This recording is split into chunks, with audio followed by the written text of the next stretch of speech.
morning. Good morning.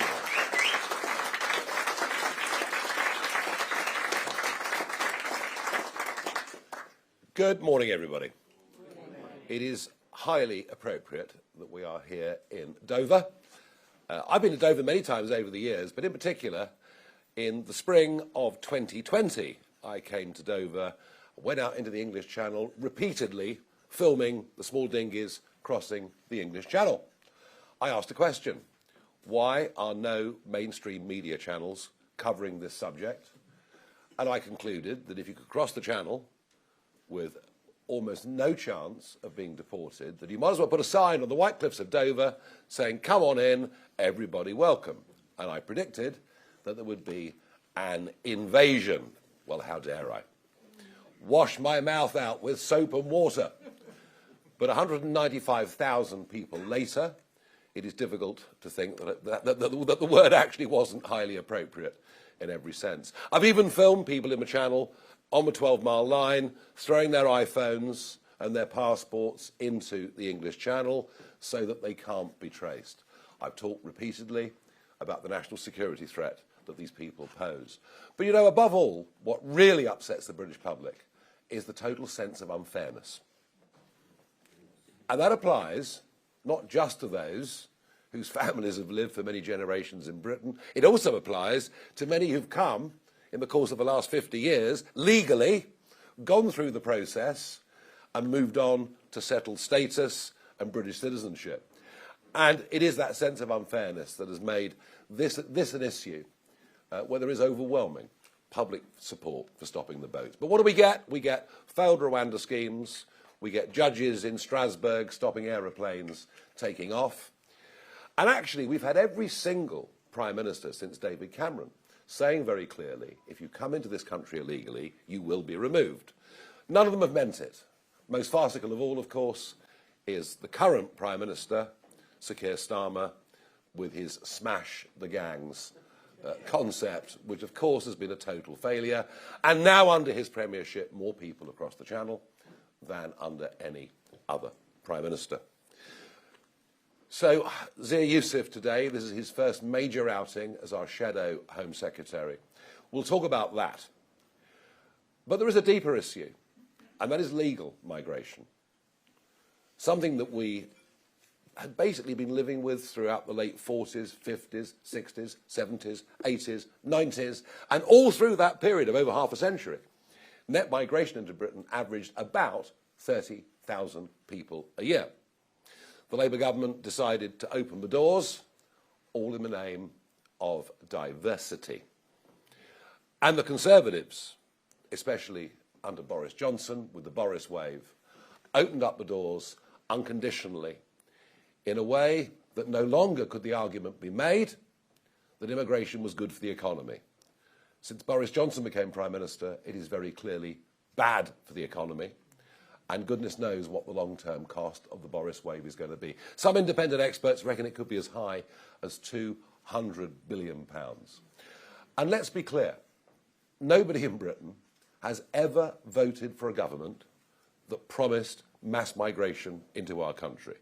Nobody has ever been asked about this issue. And I thought Matthew Said in the Sunday Times yesterday summed up his trip to Gorton and Denton very, very well when he talked about balkanised Britain, meeting women in the market who had little or no understanding even of the English language, despite having lived in this country for a long time.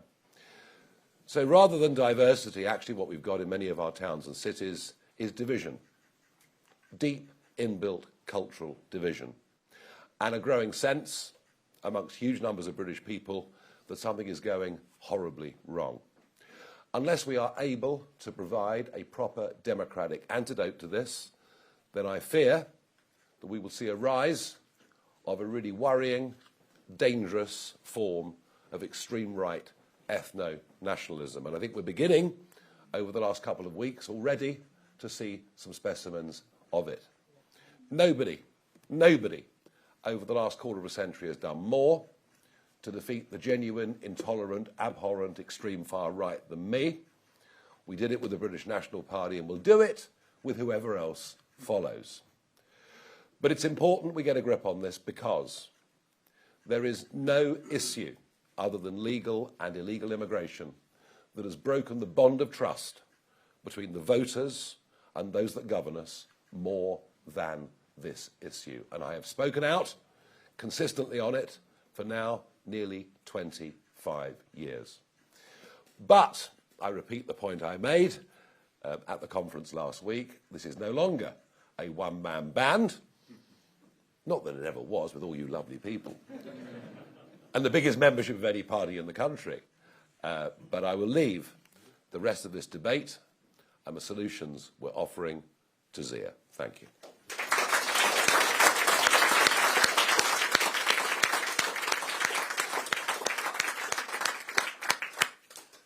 Thank you very much, Nigel, and good morning, ladies and gentlemen. At the heart of any civilized nation lies a social contract, a simple understanding that binds people together. You get up early, you work, you pay your taxes, you play by the rules, you raise your children to know right from wrong, and you obey the law. In return, the state owes you something basic and non-negotiable, a country that still exists, borders that mean something, streets that are safe, a home that is recognizably yours. If the state cannot guarantee that, then it has broken its contract with its own people. But just look at what the legacy parties have done to Britain. Take a look at our streets, our towns, our cities. Our borders have been left open and undefended. Knife stalks entire neighbourhoods. English girls were raped on an industrial scale while those in authority looked the other way. Tens of thousands of men have arrived on our shores and been given hospitality at the taxpayers' expense. Ladies and gentlemen, that social contract has not merely been broken, it has been shattered. As Home Secretary, my priority will be simple. The British people come first. Their safety, their prosperity, their future. That is what guides Nigel Farage. It's what guides me and our party. Every decision we take, every law we enforce, every policy we fight for flows from one simple principle. Put Britain and its people above all else. I will be relentless and unflinching in pursuit of this objective. Look, I'm the son of immigrants myself. My parents came here in the early 1980s. And when they did, they had to travel where the work was. My mother frequently told me how welcoming the people of Britain have been to them. They went from Cardiff to Cornwall to Bells Hill, where I was born, to Cambridge, to London.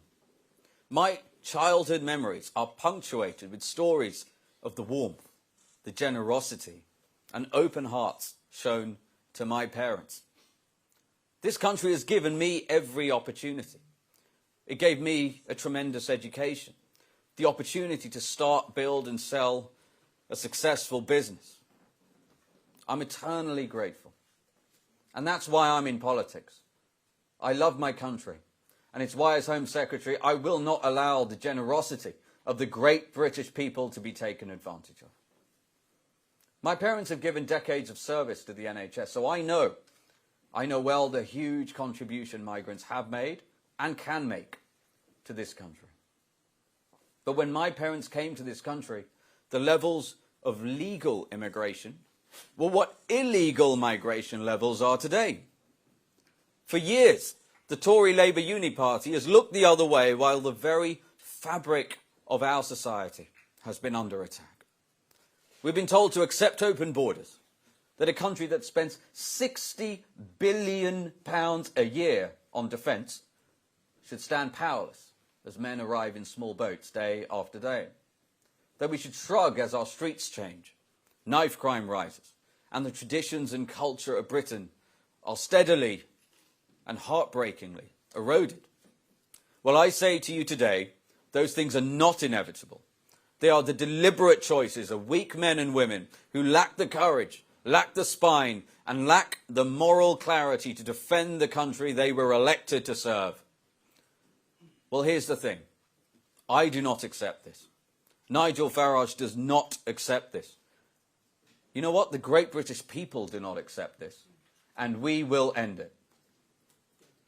The Tories promised in 4 consecutive manifestos to cut net migration. They said that they'd bring it down to the tens of thousands. They left office with that number at almost 1 million. In sum, they imported 6 million net new people over their 14 years. And they left the country with fewer hospital beds and just 482 additional prison places. Is it any wonder the British people struggle to get a GP appointment, why tens of thousands have to wait 24 hours or more for a bed in accident and emergency? Or why people feel so unsafe and criminals are released early? The population explosion has brought British public services to the brink of collapse. But ladies and gentlemen, this only scratches the surface of the Tory betrayal. Because we can't just look at stats. We must look at the human costs. We must look at the faces of the victims. We must look at the lives forever altered by a system that prizes the rights of foreign criminals over the safety and rights of the British people. Consider the heartbreaking case of a 12-year-old girl called Amy. Mohammed Ibrahim, a man who had no right to be in this country, a man who was driving while disqualified, struck little Amy in a devastating hit and run. He did not stop his car. He did not rush to her side. He didn't call for help. He left a 12-year-old girl dying under the wheels of his car, and he fled like a coward. Hours after that horrific crash, Amy's grief-stricken father had to make the decision that no parent should ever have to make. He had to give the order to turn off his own daughter's life support machine. You would think that the immediate consequence for the man who did this would be the heaviest sentence the law allows, followed by the immediate deportation from the United Kingdom. That's what any reasonable person would assume. Well, that's not what happened. The most senior judges of the Immigration and Asylum Tribunal stepped in. They looked at the case of a man who killed a British child, and they prevented her killer from being deported. They cited Article 8 of the European Convention on Human Rights. They cited his right to a family life. Following that ruling, Amy's father gave a statement to the BBC. And in my humble opinion, his words should be inscribed on the walls of the Home Office. You work hard, you play by the rules, you pay your taxes, and this is how you get treated. What does that say about politicians, our leaders, and the legal system? It's a joke. How can he say he's deprived of his right to a family life? The only person deprived of a family life is me. Amy was my only family. They are obsessed with the rights of others, from Pakistan, Afghanistan, and Iraq. Where are my human rights? Where indeed? Well, that was in the year 2010. 2010. The Conservative Party had just begun their 14 years in power. They promised to deal with this. In fact, David Cameron wrote personally to Amy's father to say that he would. And yet here we are. 15 years on, 15 years of betrayal. Since that terrible day, many more British citizens have been killed, have been raped, and they have been robbed by people who broke into this country illegally. The fact that the United Kingdom has still not even left the ECHR is to the eternal shame of the political class. Well, I promise you this. When Nigel Farage becomes our Prime Minister, gone will be the days when your rights are trampled in the service of foreign citizens. Never again will British people be second-class citizens in their own country.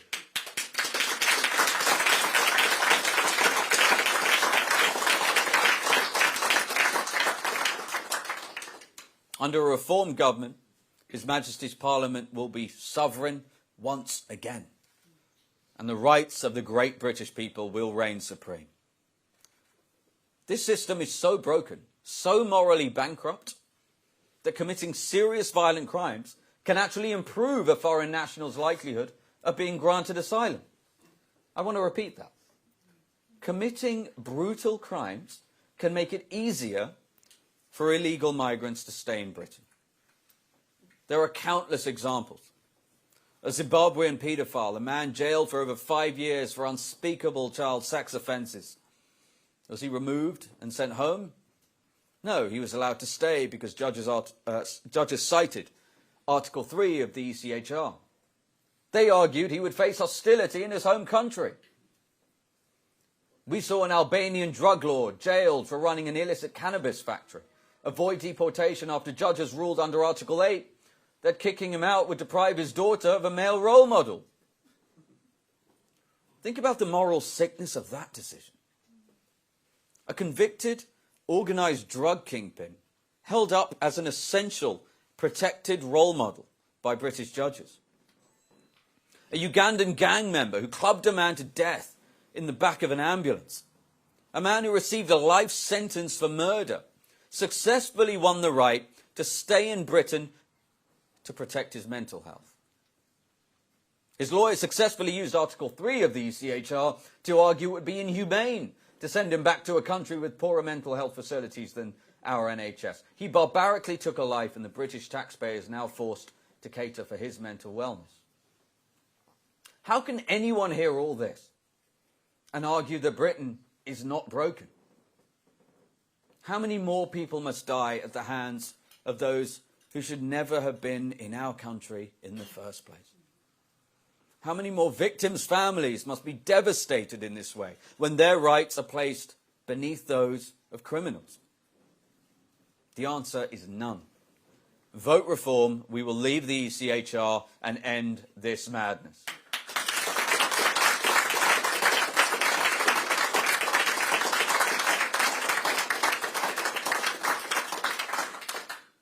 And a reform government led by Nigel Farage will also confront the truth, plainly and without apology. Our country is being invaded. Now, I know many in the establishment gasp at that word. They may well clutch their pearls in the television studios. But the dictionary definition of invasion is an incursion by a large number of people in an unwanted way. Almost 200,000 people have broken into our country across the English Channel over the last 8 years. More than stormed the beaches of Normandy on D-Day. Make no mistake, as Home Secretary, I will end and indeed reverse this invasion. Because the patience of the British people is now exhausted. We're unwilling to accept that Britain's borders should be open and undefended. Unwilling to accept that Britain must surrender its sovereignty to foreign courts. And yes, this is a national emergency. That's why upon winning the next election, a reform government will launch an emergency programme to track down, detain and deport all illegal migrants in the United Kingdom.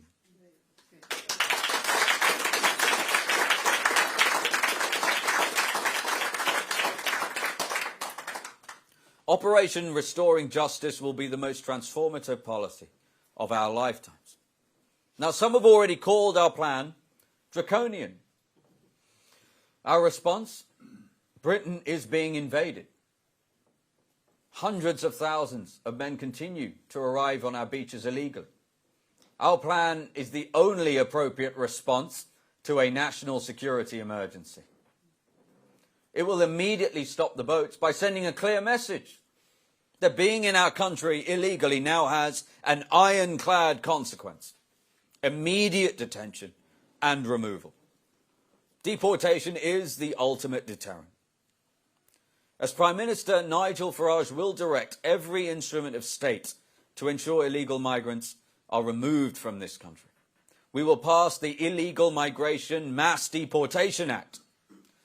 And the draftsmen who worked on this legislation were given a clear instruction that when Nigel is Prime Minister, there will not be a judge in the country that will be able to prevent flights from leaving.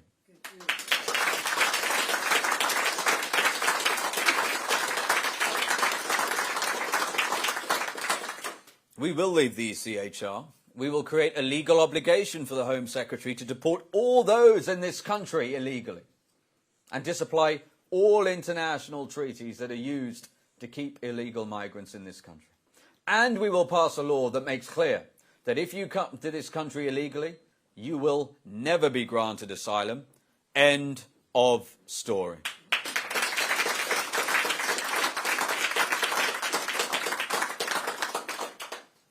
We will create a new agency, UK Deportation Command, which will have just one mission: to track down and detain those in this country illegally. We will rapidly build detention capacity. No chance of bail, no chance of absconding. Detention will mean deportation. We will embark on the most audacious charter flight operation since World War II, ramping deportation flights to 5 departures every single day. And to guarantee success, His Majesty's Royal Air Force will keep a Voyager aircraft on standby as a hot spare. So even if a plane has mechanical issues, flights will not be stopped. Deportations will not be delayed. Return agreements will be secured. Countries of origin will take back their nationals. And ladies and gentlemen, if a country refuses, we will stop issuing visas to that country. And today I can announce that based on overstaying rates and illegal boat arrivals, we will freeze the issuance of visas for countries including Pakistan, Somalia, Eritrea, Syria, Afghanistan and Sudan. We will not consider lifting these bans until they comply and take back their citizens who are in our country illegally. Because borders are not simply lines drawn on a map. They define a country. They are the perimeter of our national economy, the boundaries of our security, and the guardians of our culture. And right now we are standing on the precipice of a fiscal disaster. A disaster that Boris Johnson, Priti Patel and the entire Tory party quietly slid under their chairs, hoping you wouldn't notice. It's a ticking time bomb that will cost the British taxpayer hundreds of billions of pounds unless it is diffused. It's become known as the Boris wave. You see, Boris Johnson threw open our borders and imported over 3 million migrants in 3 years. The vast majority from non-EU countries. And astonishingly, 2.9 million came in on non-work visas. They were allowed into this country against the wishes and without the consent of the British people. Many were about to be eligible for indefinite leave to remain. Many do not work and never will. The granting of ILR means they will gain lifetime access to our welfare state, a lifetime of living off the British taxpayer. This will cost hundreds of billions of pounds, and that's why the Boris wave must be averted. Make no mistake, a reform government will avert the Boris wave. Reform will do what's hard, but also what is necessary for national survival. We'll abolish indefinite leave to remain and replace it with a renewable 5-year work visa and dedicated spouse visa. Salary thresholds will be higher. There will be a proper test of English language proficiency. And I want to be clear because our opponents will try to twist our words. We're not here to separate British families. Spouses of British citizens will always have a dedicated, protected spousal visa available to them. But our expectation of migrants in Britain is simple. We expect you to more than pay your way, to contribute to our economy, to speak English, and to not commit crime. There will be a special temporary worker programme to aid adjustment for lower paid workers in national critical industries such as care. But for every one of those visas issued, a commensurate training place will be created for a British worker, because that's how Britain weans itself off this addiction to cheap foreign labour. And look, having built and run a successful business myself, I know that people respond to incentives. for too long, witless politicians have created an incentive for people to come to Britain and take advantage of the goodwill of the lovely British people. That's why Nigel talked about Britain now being a food bank for the world. British taxpayer funds should be spent exclusively for the benefit of British people. The British welfare state should be available exclusively for the British people. And ladies and gentlemen, it's a slap in the face to every working man and woman in this country. The British taxpayers have been forced to spend £15 billion on universal credit welfare payments to foreign households in the last 18 months alone. Think of the state-of-the-art hospitals that money could build, the thousands of police officers it could put on our streets, the tax cuts it could deliver to struggling British families. We will stop this hemorrhage of national wealth. A reform government will terminate welfare payments to foreign nationals.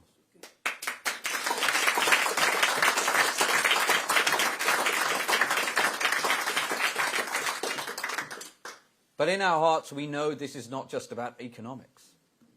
It's about the very soul and character of our nation. For centuries, Britain has proudly been a high-trust culture. British people looked out for their neighbours.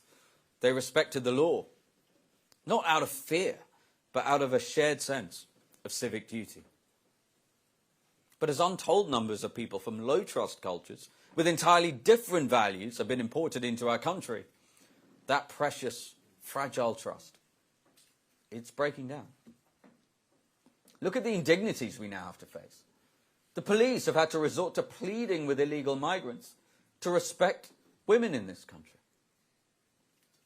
Northamptonshire Police recently had to give a presentation to illegal migrants, who were sitting comfortably, by the way, in a taxpayer-funded hotel, having to explain to grown men that women have equal rights to men in Britain. The presentation implored the illegal migrants to only walk on the pavement and warned them that human rights exist in this country. This is all available online. They had to inform them that committing crimes might affect their asylum applications. Might affect their asylum application. The fact that this is deemed necessary is a national outrage. It tragically encapsulates the stupidity of allowing people into this country whose core values are fundamentally, and yes, sometimes violently, at odds with ours. Reform values the traditions that built this nation, and we will never apologise for our history.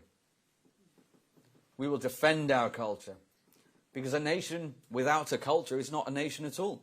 It's just an economic zone, a shopping mall with a flag waiting to be exploited. That's why we will protect the Christian heritage of Britain. We will end the incendiary practice of converting churches into mosques or places of worship for any other faith. I'm proud to announce that a reform government will immediately grant listed status to all churches and create a new statutory use category for Christian places of worship to ensure these historic pillars of our communities can never be converted into places of worship for any other faith.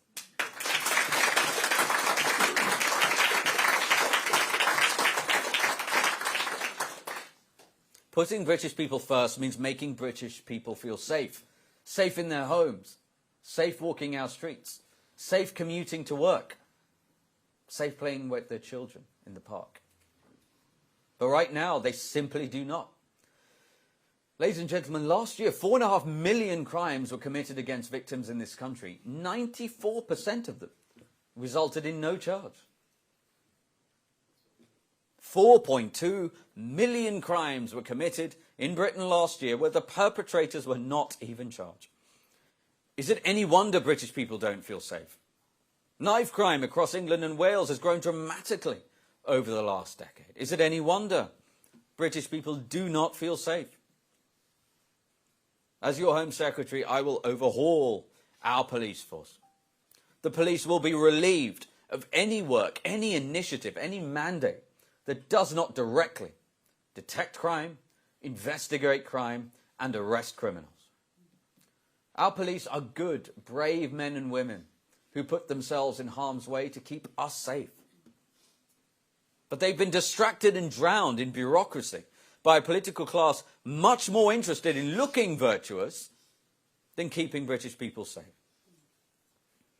Under reform, they will spend their time detecting crime, investigating crime, and arresting criminals. No more dancing on social media, no more painting police cars with pride or trans flags, no more policing legal speech on the internet, no more DEI coordinators draining budgets. As Home Secretary, I will ensure our brave police officers have a laser focus on their duty.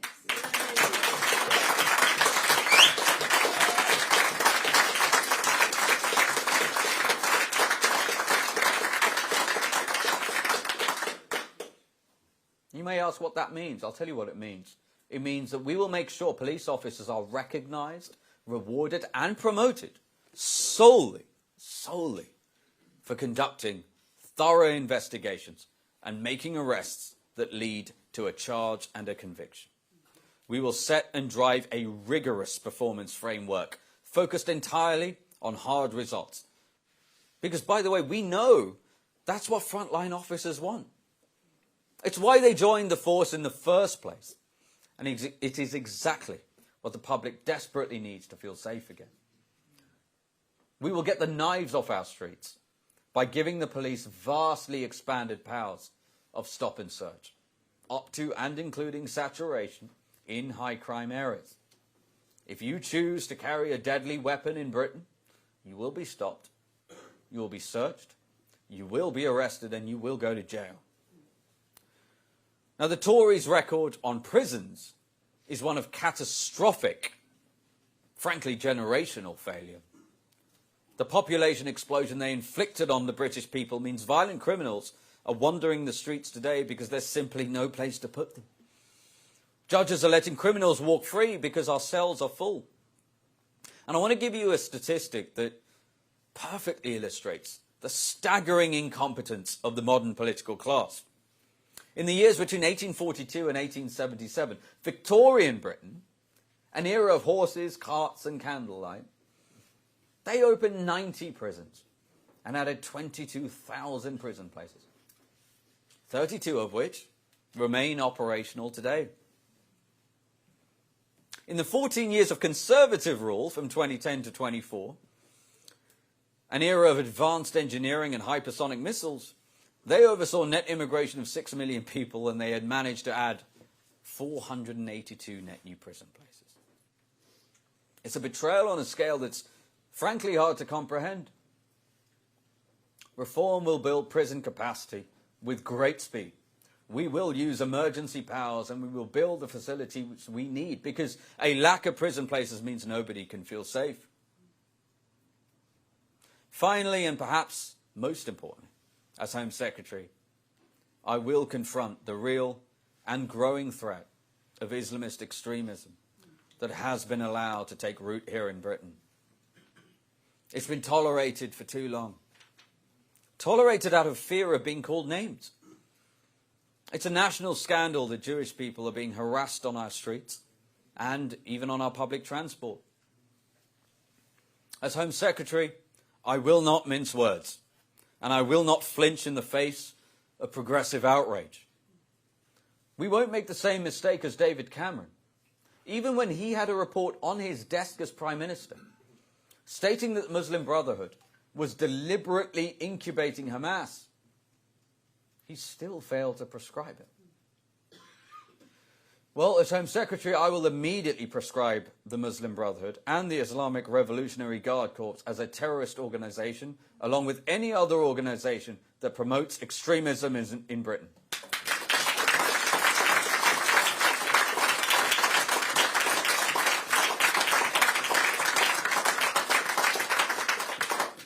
And I want to be clear. If you come to this country to upend our legal system or to do us harm, you will not be welcome here. I will overhaul the Prevent Counter-Terror Programme. As the devastating independent report by Sir William Shawcross highlighted, Prevent is unfit for purpose. It's become a bloated bureaucratic exercise in diversity training and social work, rather than a focused instrument of national security. He even said, and this is a direct quote from his independent report, he said it has a, quote, institutional hesitancy to tackle Islamist extremism over fears of being labelled Islamophobic. That is an astonishing indictment of an organisation charged with preventing terrorism, given 3/4 of MI5's caseload is Islamist terrorism. Under my leadership, Prevent will be laser focused on one thing: detecting extremists before they can kill British people.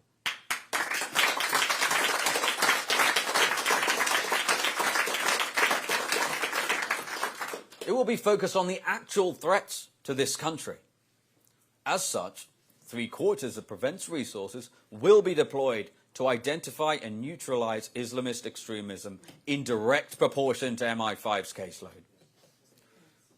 Now look, we've seen recently devastating, blood-curdling, tragic cases where known extremists were referred to Prevent multiple times by different authorities, and yet somehow they slipped through the fingers of the state and went on to commit horrific atrocities against the British people. Axel Rudakabana, the monster responsible for the horrific Southport attack in 2024, he was referred 3 times to Prevent. Take Khairi Saadallah, the terrorist who committed the brutal Forbury Garden stabbings in 2020, killing 3 men and seriously wounding 3 others. He had been referred to Prevent 4 times.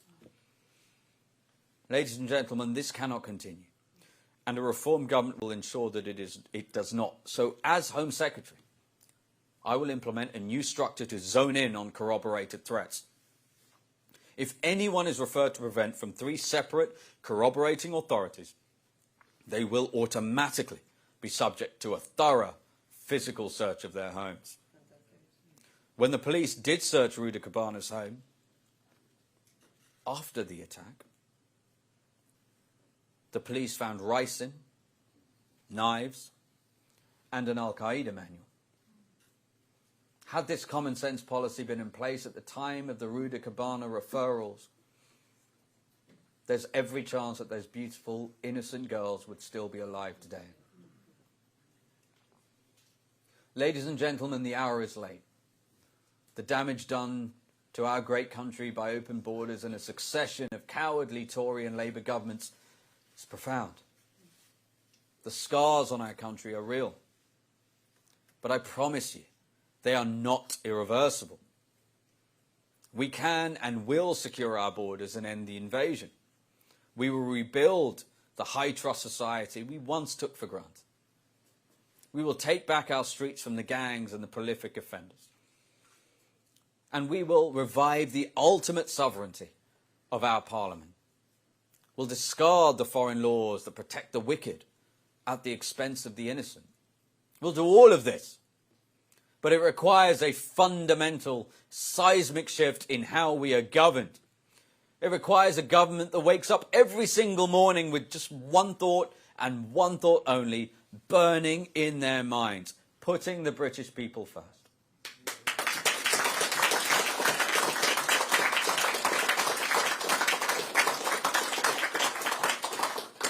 And so my promise is this: we will make you, the British people, feel safe. Safe in your homes, safe walking your streets, safe going to work, safe playing with your children in the park. We will bring back justice to a system that in many cases has forgotten the meaning of the word. We will bring back order to streets that have surrendered to chaos. We'll secure our borders and protect and defend our culture. Together, united under Nigel Farage's leadership, we will make Britain safe, proud, prosperous and powerful. Thank you very much, ladies and gentlemen.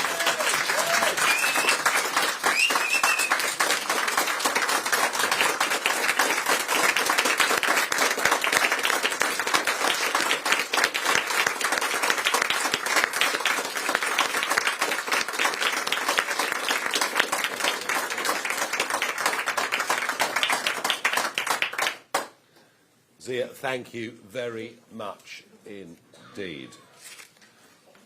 I think the overwhelming common sense majority in this country want our borders protected, want safer streets, and I've no doubt that you'll be met with howls of indignation from those that have led us into this mess in the first place. Right, let us take our press questions. We have a large number, probably on a wide range of subjects other than the one we discussed today. Let us begin with Catherine Forster from GB News. Thank you, Catherine Forster, GB News. You're making very big pledges. If you get a majority, how quickly would people see changes? Weeks, months, years? Because, of course, you're going to have to hire a lot of people, you're going to have to spend a lot of money. Most importantly, you're going to have to repeal and change a lot of laws. Thank you. It's a really good point. And I want to be crystal clear. Everything I just talked about, not only will it not be easy, it's going to be ridiculously hard. If it was easy, it would already have been done. But we've also not had political leadership. And I know this because I've spoken to former Tory ministers, some of whom are now in our party, thankfully, who will tell me that unless you have a Prime Minister who is willing to stand up for these things and fight for them tooth and nail, and unless you have cabinet colleagues who are also willing to fight for these things tooth and nail, and unless you have all of your legislation pretty much that you're going to need in your first year ready to go by the time of the general election, you basically stand no chance of success. And I actually take a different view to this idea that British people have this sense that Britain is completely changed overnight if reform wins. That's not what I hear when I talk to voters. What they want to see are people who are going to stand up for the things that are important to British people. And so, to answer your question directly, there are some things we can do very quickly. Serving notice that we're going to leave the ECHR, can do that pretty much straight away. Yes, there's a notice period. Yes, there's a raft of legislation we're going to need to amend, and we'll be ready to do that in our first year. Danny Kruger's doing invaluable work in terms of our preparation for government. Why? Because we know we're going to face... Look, I hope everyone in the Home Office is going to want to work with me if we win. But that's not my expectation. I will be prepared. I'll be prepared for whatever they're going to throw at me. There, I'd have thought.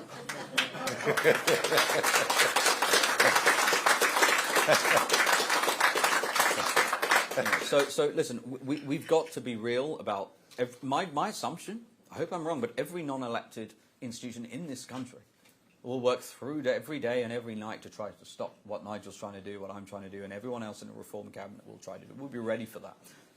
So, look, things will start to change pretty quickly. Will we be able to solve every problem that I've talked about in my speech today in our first year? Of course not. But as human beings, we're much more sensitive to trajectory and velocity than we are to absolute position. And I think what people will see very, very quickly, if Nigel's our next Prime Minister, and that's the decision British people deliver, they will start to see it's morning again in the United Kingdom. Very good, thank you. Yes, bold and ambitious, and what really Zia is talking about is a change of direction by 180 degrees. And people saying something, but actually meaning it. Rather than telling the electorate, once every 4 or 5 years, what they think they want to hear. Moving on, Harry Farley, BBC News. Thank you, Mr Farage. Harry Farley from BBC News. Mr Yusuf, you spoke about the quite extensive measures that you want to take, UK Deportations Command, the Voyager on standby, and building thousands more spaces for detention. Can you explain how that would be paid for? I know your party have previously spoken about the savings that you think it would generate in the long run, but in the short term, there would be a cost. Can you explain how that would be paid for? And secondly, I was interested in your point about wanting to protect Britain's Christian heritage and preventing churches from being converted into places of worship for other faiths. Presumably, this isn't about having lots of empty, historic and expensive buildings. Presumably, you think Britain's cultural heritage would be better protected if people went to those churches. Yeah, so to go through those, in terms of how we pay for it, look, the good news about our mass deportation plan, you'd be hard-pressed to find something more valuable to the fiscal health of the United Kingdom than deporting people who are here illegally. The cost of...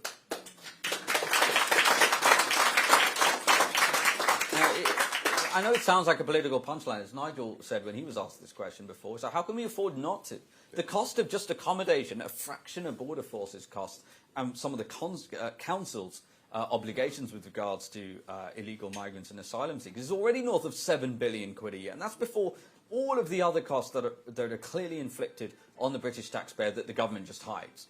Which, by the way, is going to be great fun publishing all of those numbers in our first few weeks. So look, if you look at the realities of the technology that's available today, you know, it's possible to stand up 3,000 illegal migrant detention beds in the space of 8 days. I mean, that's what America did, for example. And there are some things that we would not obviously emulate from the American approach to mass deportation, but that is absolutely technology that is available to us. Well, what's been lacking is the political will. I totally reject all of this nonsense that these things are simply not possible. So this would be fiscally positive to the United Kingdom within our first term of government. In terms of the point about preserving Christian heritage, look, it is beyond the scope of a Home Secretary or a Prime Minister or any elected official to tell British people you know, what religion they should follow or whether they should follow a religion. This is about Britain's Christian heritage. Look, I'm not Christian, but I went to a Christian school. I can see that so much of what makes Britain such a great country is associated and, you know, irrevocably derived from Britain's Christian heritage. And by the way, that's not, I think that's a very popular view. I hear that all the time from people. And so the idea that churches should be converted into mosque or any other place of worship, I think that's incendiary, and I think it cuts to the heart of what it means to protect our culture. So I'm not going to stand here and tell people, you know, whether they should believe in God or which God they should believe in or go to church. I might have my own personal views, but ultimately as a legislator, we've got to focus on Britain's cultural heritage, because as I said in my speech, a country that doesn't have a culture is just an economic zone. Quite right. Yeah, and this isn't just about churches. Actually, you'll be hearing more of this from Suella Braverman. It is actually about teaching people as they grow up about the Judeo-Christian culture upon which everything in our civilization was built. Yeah.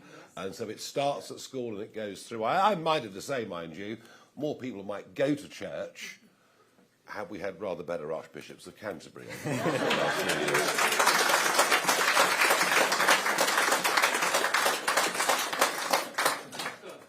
Last chap, goodness gracious me. Right, now Sarah Saunders from ITV News. Sorry. Hello there, thank you.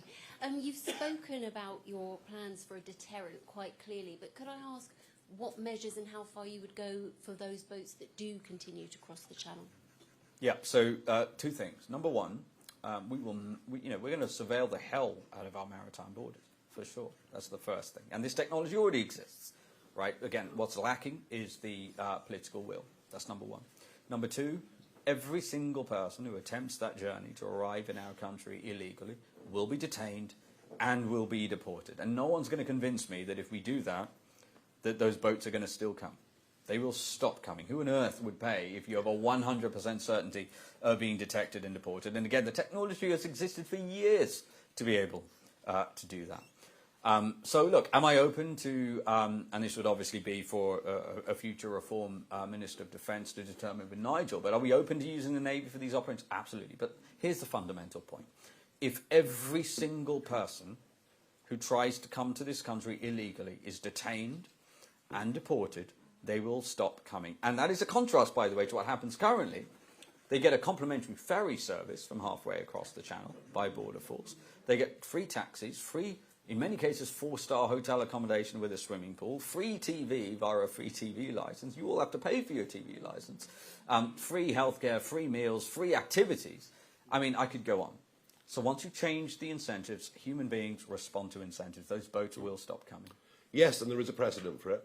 Australia had exactly the same problem. The boats were slightly bigger. They were coming from further away, namely Indonesia. And the Australian government's tried everything.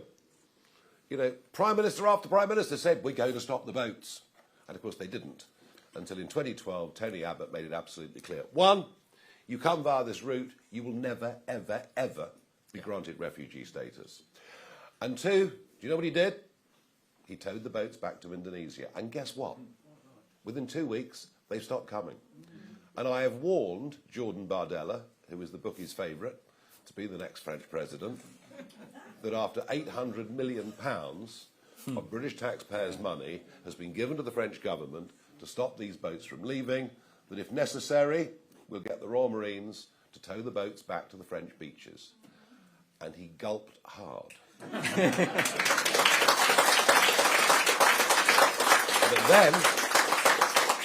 But then, later on that day, in an interview with the Daily Telegraph, said he accepted that situation, he accepted that is what we would do. Charles Hymas, Daily Telegraph. You talked about on knife crime about extending the powers of stop and search. In what way precisely would you remove the need for them to have reasonable suspicion in possessing a weapon? And then secondly, obviously one of the big things this week, we're probably going to get the bill on jury trials and the idea of scaling that, halving the number of jury trials. Does the party have a view on where you stand on that? Yeah, so on knife crime, so the first point to make is that stop and search works. As the Americans call it, stop and frisk. You can see what happened in New York. It was astonishingly successful in frankly, a much more difficult environment than the one that we have in Britain. It worked there. It works in places like Japan, where people are routinely stopped and searched, and their knife crime issue is virtually non-existent. So there are laws that already exist in this country that allow senior police officers to make a decision that this is an area which we're concerned about, where that we have some intelligence, we're going to go and make, we're going to go and use stop and search here. But they're allowed to do that for 24 hours, extendable by another 24 hours. So the precise thing we are announcing today is that we will expand that to 30 days.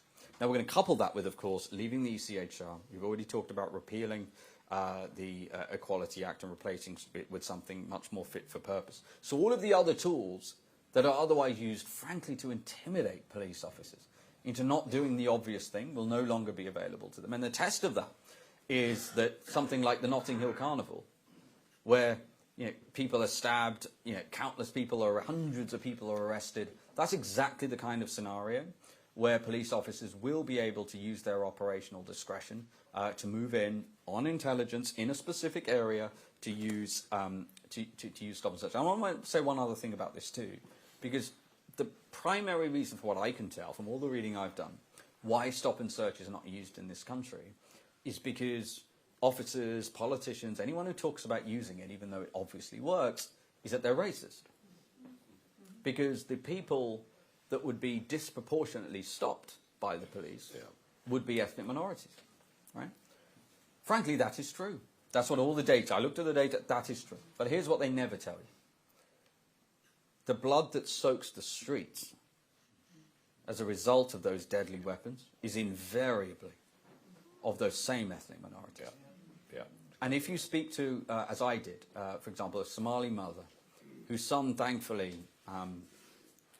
survived but was attacked with a machete, would she rather her son be mildly inconvenienced by a very respectful, law-abiding police officer through stop and search to avoid ever receiving a knock on the door from that same police officer, giving her the news that no mother should ever receive? Yeah, you bet she would. I was in court. I was in court in November, not as the defendant. No. Thanks for clarifying. It has happened before, but it's very interesting. I was told get there at 10 o'clock. This is at Southwark Court. Get there at 10 o'clock for a 10:30 start. So I, dutifully got there at 10 o'clock for a 10:30 start. To be told by my barrister, well, it may not start at 10:30. It might not start till 12:30 or maybe even 1 o'clock. I said, well, surely that can't be right. There's a backlog, isn't there? A massive backlog. Yeah, but it all depends what time the defendant gets delivered to the court, and often they're several hours late.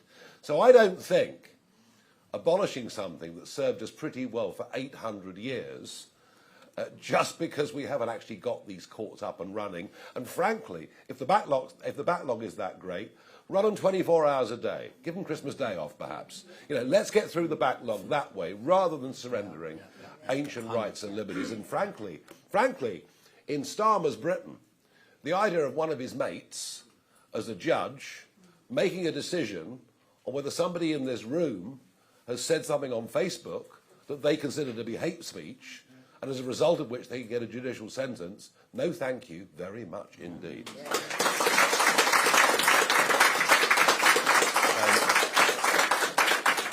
Michael Knowles, Daily Express. Big front page in the Express today. Thank you very much. Do the Royal Navy and Border Force have the legal protections that they need to be able to engage in pushbacks? Because there's a lot of concern on the French side about safety at sea legislation. Thank you. If you look at international law, I'm going to have a go at this one a bit, because I'm quite a seafarer, although I didn't quite make the journey the other day to the Chagos Islands that I wanted to. But I did get jolly close. Yeah, under the international law of the sea, you know, what you do with people in distress is to take them back to the nearest, safest port.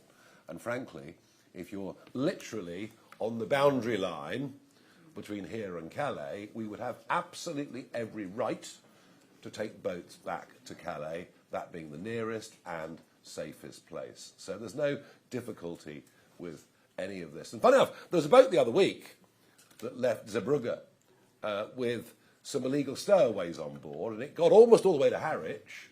They discovered the stowaways, and you know what they did? They took them back to Zeebrugge. You know, it's not actually that difficult. But you have to have the will, you have to have the resolve, and you have to remove the barriers to all of this. And I mean, nobody in this room, nobody in this party is going to tell you that the post-1945 settlement with the European Court of Human Rights wasn't done with the very best of intentions at the time, with a world that had been through the most horrendous place. But you know what? We're over three-quarters of a century on. It is now out of date, inappropriate, and through judicial activism, frankly, has lost its original sense of purpose. Zia, do you want to add to that? No, I mean, I completely agree. But the only thing I would add is, look, we're also going to repeal, we're going to leave the ECHR. We're going to derogate from a whole host of international treaties. We're going to repeal the Equality Act and replace it. We're going to repeal the Human Rights Act and replace it with something that is fit for purpose. All of these things, if you actually speak to people on operational duty, in our Navy, in our Army, in the police, they will tell you that these are the things that loom over them. And these are just ordinary men and women, brave people who are trying to do their job. So we're going to have their backs. We're going to sort the legislation out inside our first year. You'll hear a lot more about that too. But they're also going to hear it from, if we win, me as Home Secretary, Nigel as Prime Minister, we will have their backs. It's a very, very big programme. And to answer the question that was asked earlier, none of this can happen overnight. What the country wants to see is a change of direction and a genuine, honest resolve to deliver promises. And that's what really, really, I think, does matter. And it goes right back, really, to the early sentences that Zia uttered earlier on about the social contract between the governors and the governed. Martina Bett from The Sun. Thank you very much. You say you want to protect Britain's Christian heritage, and you mentioned schools as well. Italy protects its Christian heritage by keeping Islamic schools small and tightly regulated. Would you want Britain to adopt an Italian-style model? And quickly, on the burqa ban, at the weekend, Suella Braverman said that she would support one. Could you clarify what reform that is reform policy? Thank you.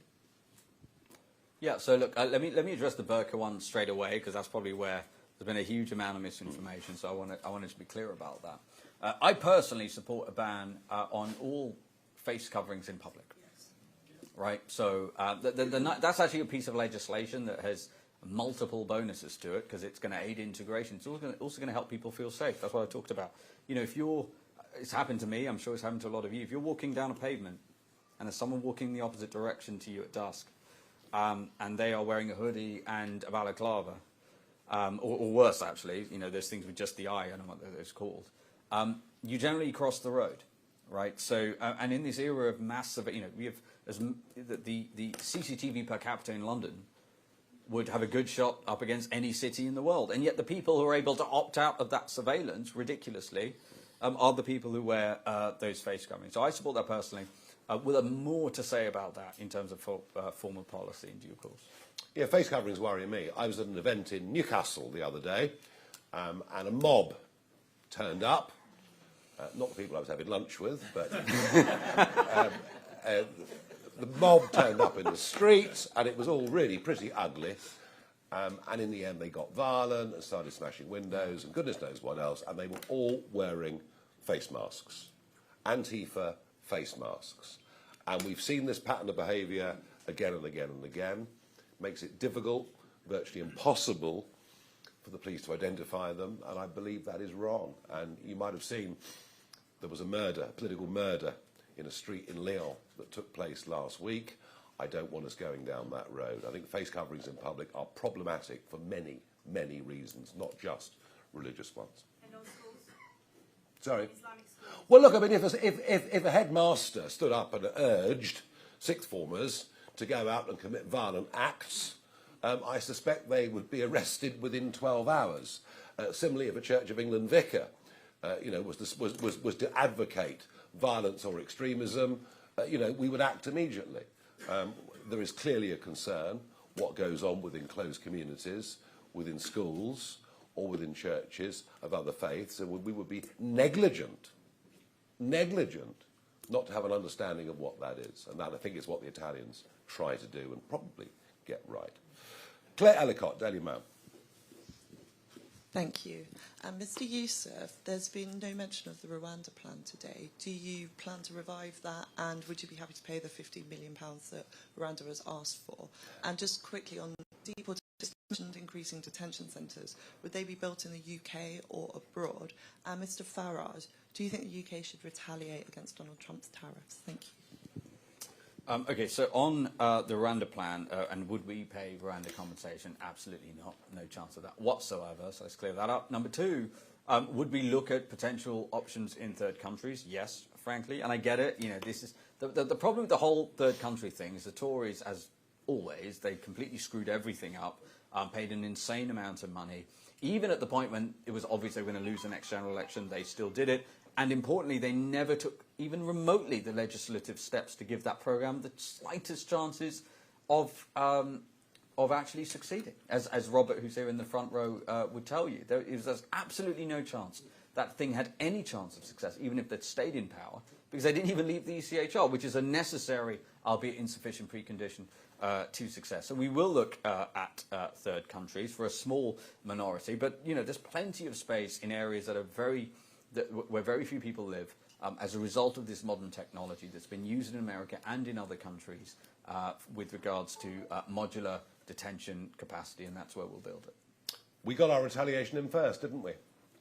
We told the American president last week that he could not use bases that were British territory for an attack on just about the most evil, theocratic, ghastly regime in the world of Iran. We've got our retaliation in all right. And in fact, I think if much more of Starmer, I shudder to think what our defence relationship with America will be going on from here. People constantly say that Trump threatens the NATO alliance. Well, the truth is, over the last decade, he's actually made the NATO alliance stronger.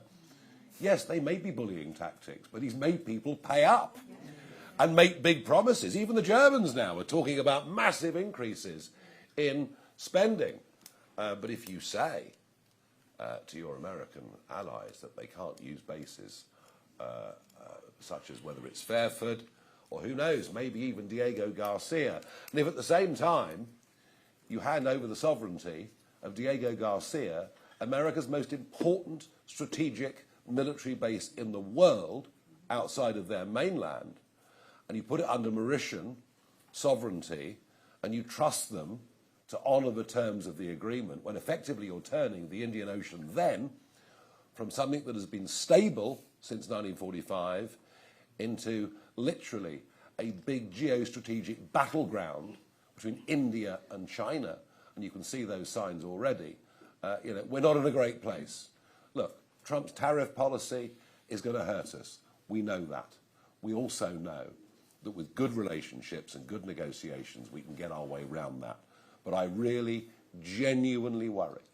I genuinely worry, especially from a defence perspective, about what Starmer is doing to our relationship with the Americans. Because frankly, we may not like everything they say and do, but frankly, without them, we are currently defence-less.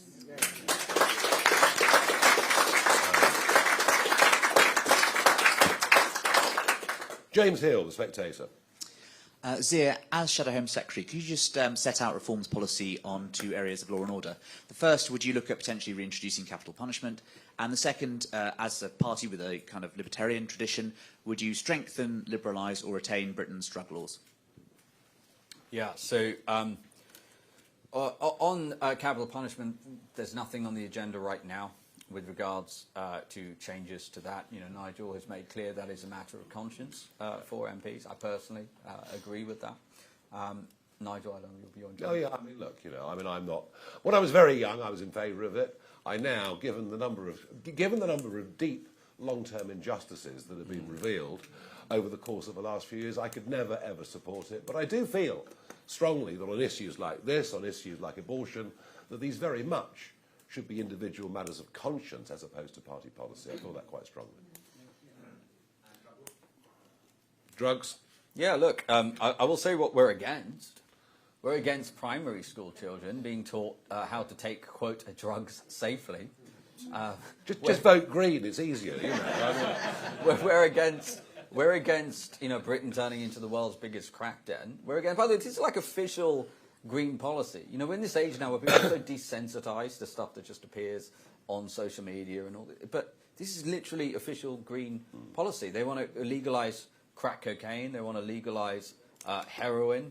No, we are dead against those things. And I would also say this, to the degree the drug laws apply, we need to make sure that they're actually enforced. But there is a battle right now in British politics around this issue because the Greens are polling, you know, way higher for comfort than most people would like. And we're seeing this in Gorton and Denton.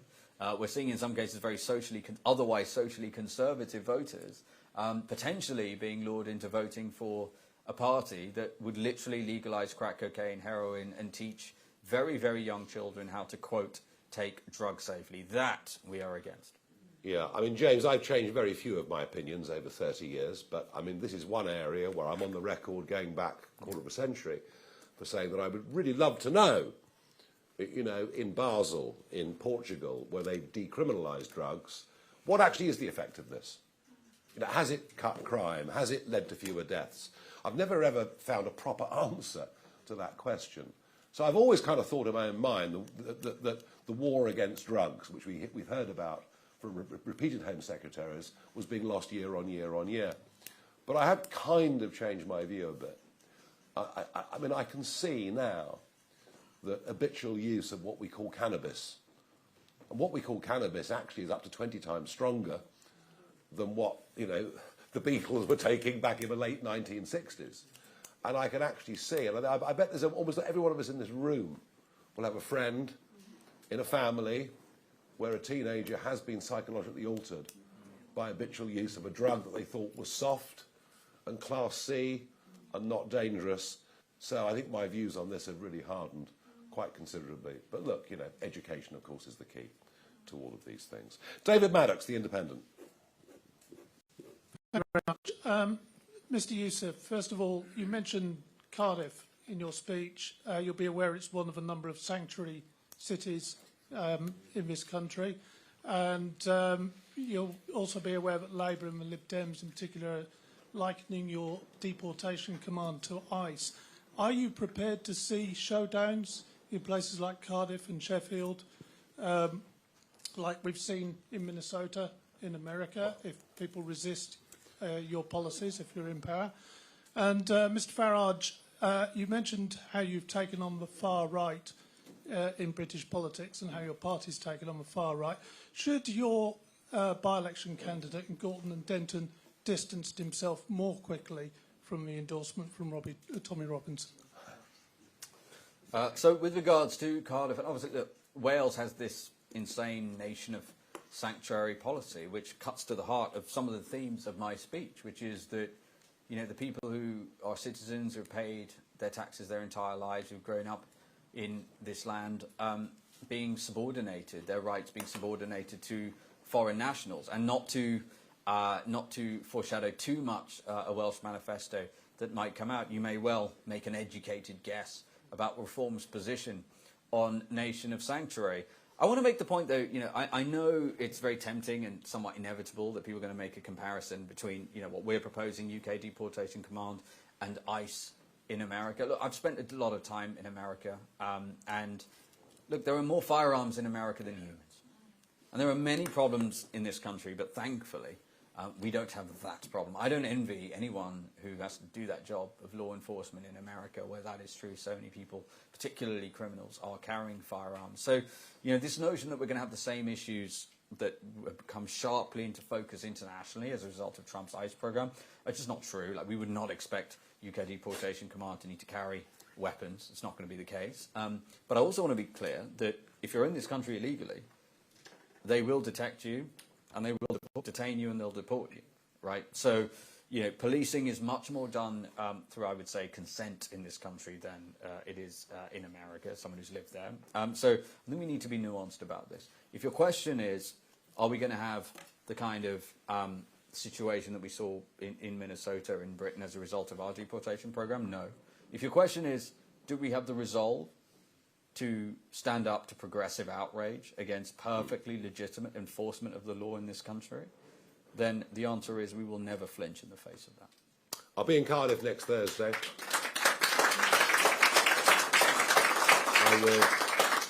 I'll launch the Welsh manifesto next Thursday.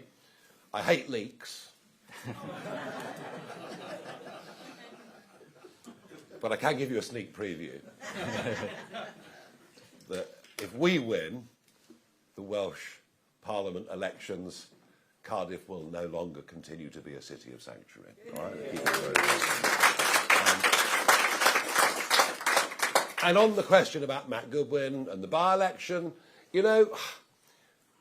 what people out there always try to provoke a reaction. And if you fight back at something, you deny something, all you do is give the whole story a bucket load more oxygen.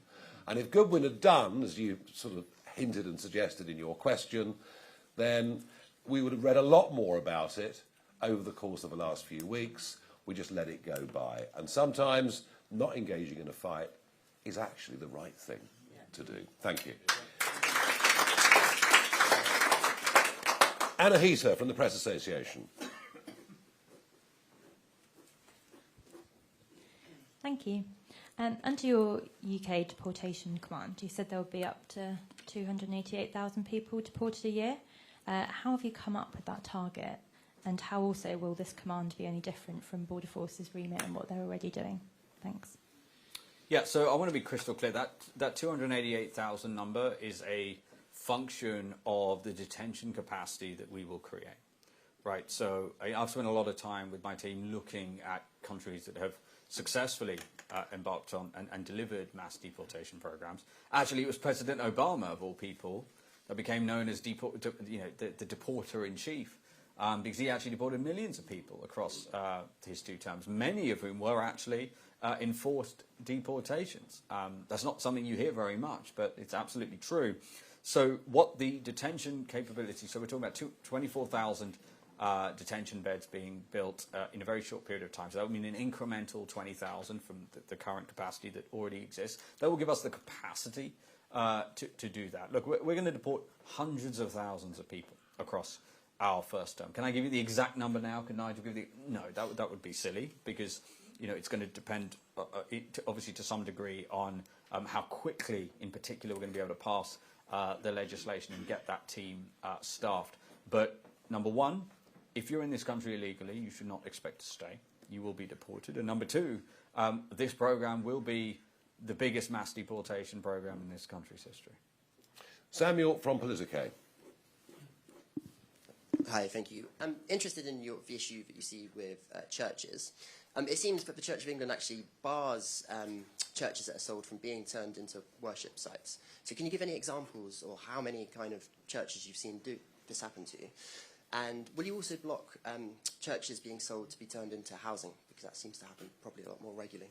Yeah, so number one, churches have been turned into places of worship of other faiths. I can send you a list of 41 straight away. Wow. Might not sound like a very big number, but those are confirmed numbers. There are many, many more going through planning permission at the moment. So that's just not true that it's in any way legally prohibited. And sometimes people go, well, it isn't thousands, so why are you passing legislation? Which, again, is just like this sense of learned helplessness. The whole point of passing legislation is to prevent a really bad thing from happening. And based on the correspondence I get from local residents, many of whom are not even practicing Christians, by the way, they are very, very concerned and in some cases disturbed about that. And I think that I totally understand it, which is why we're proposing this. And then, I get that, inevitably you're going to ask, oh, well, what if they turn it into a nightclub or something like that? And, look, if you're a legislator and you're trying to pass legislation, you've got to draw the line somewhere. I think the thing that is really incendiary, that really upsets people,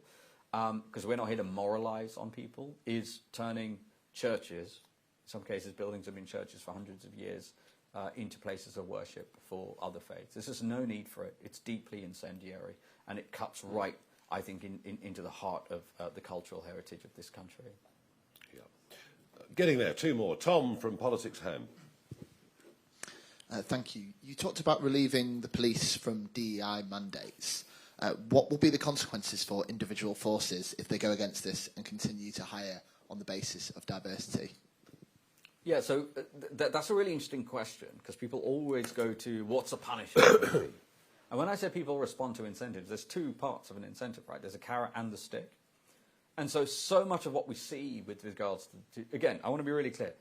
Our police are brave men and women putting themselves in harm's way, doing an insanely difficult job in this day and age where everyone's got a smartphone in their face. The moment they're actually doing anything and they have contact with the public, they have smartphones in their face, right? And obviously there was this footage of this remarkably brave and eloquent woman who, and we've all seen it, and my highest respect and commendation to her. So it's a very difficult job. But we've also seen the footage of police dancing and police painted police cars and in pride flags and things. And if you vote for a reform government, that stuff will end. And I want to be clear: we will ensure that police are recognised, rewarded, and indeed promoted based simply on their ability to detect crime, to investigate crime, and to arrest criminals. If you do that, then that statistic I gave you earlier, which is that 9 out of 10 offences last year saw no charge, that will change very quickly. Yeah, I think she should get a medal, Zia. I thought she was absolutely amazing. She was calm, she was rational. Wow, that took some real strong inner moral courage to stand up and do that. No, it was absolutely extraordinary. Last question, Dave Burke. Hiya, thank you very much. You've spoken a lot today about Christian values.